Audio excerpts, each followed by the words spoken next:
So I'm wondering if there's something I know there's a lot of things. Yeah, that's what it is, of course. It's I don't want to see it. I know. Right, there's always a I don't want to see it. And it's almost like you're thinking, well, if I just hold my eyes in a certain way, it'll change what I see.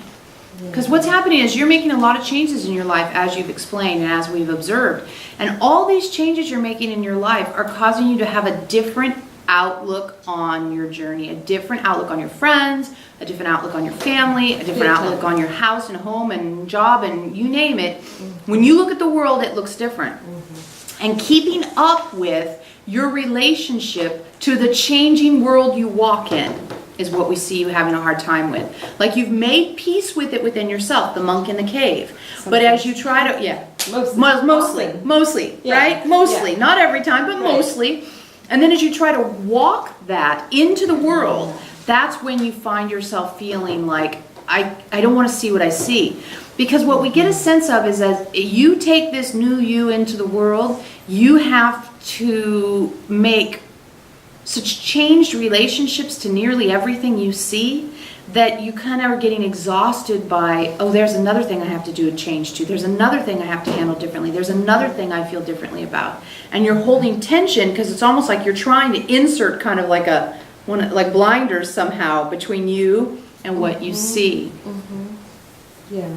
Yeah, and we were looking at your second chakra and we're kind of wondering what's going on with your second chakra. And that's the in and out chakra. That's the chakra where you interact with people. So we're not surprised to see that there's some tension in your second chakra as well.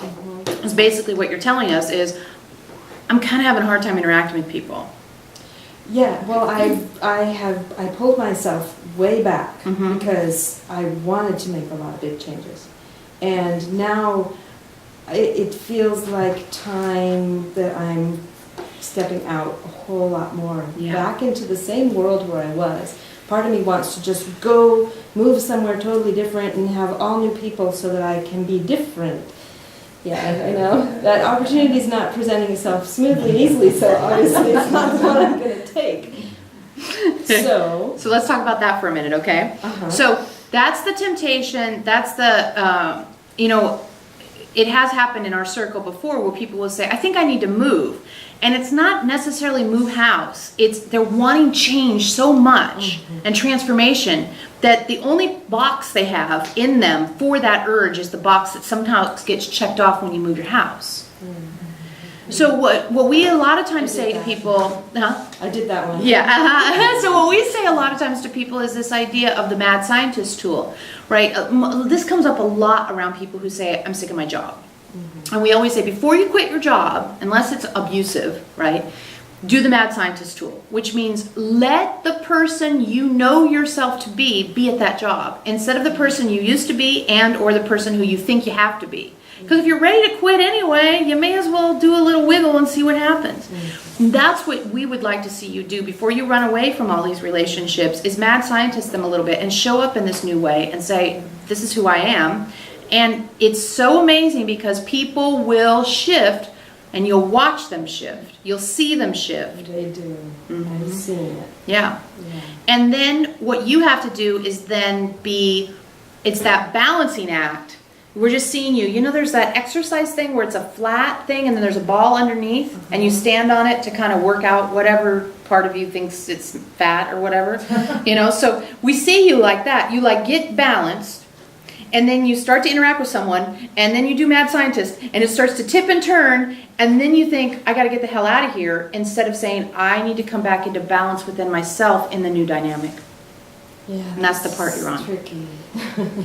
It's tricky if you need it to turn out a certain way.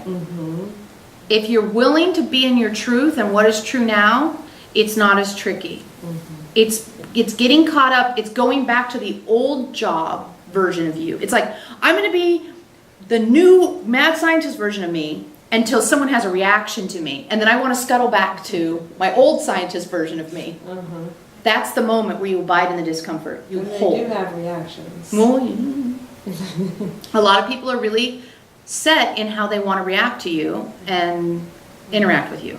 And by this we mean you all. Right? You're not confused that this is just for her, right? Okay, good. Just check in. You internet people, you listening?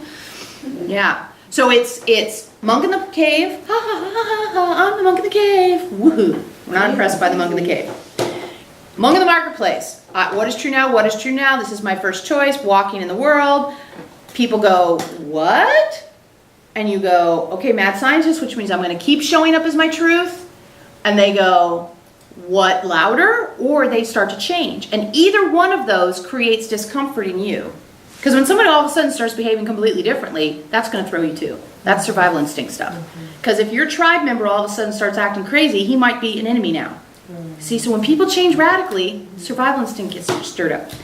And then you abide in the discomfort and you keep asking what is true now to keep bringing yourself back in, back in, back in, so that you can have the new experience that you want in relationship with those people.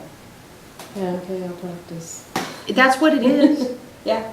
Yeah. And then if you decide that you want to go and run off into a new community of people, then when you do, you're going to really take the mad scientist version of you because you've had some practice. It's better to practice with people you know because then you get to see if something changes.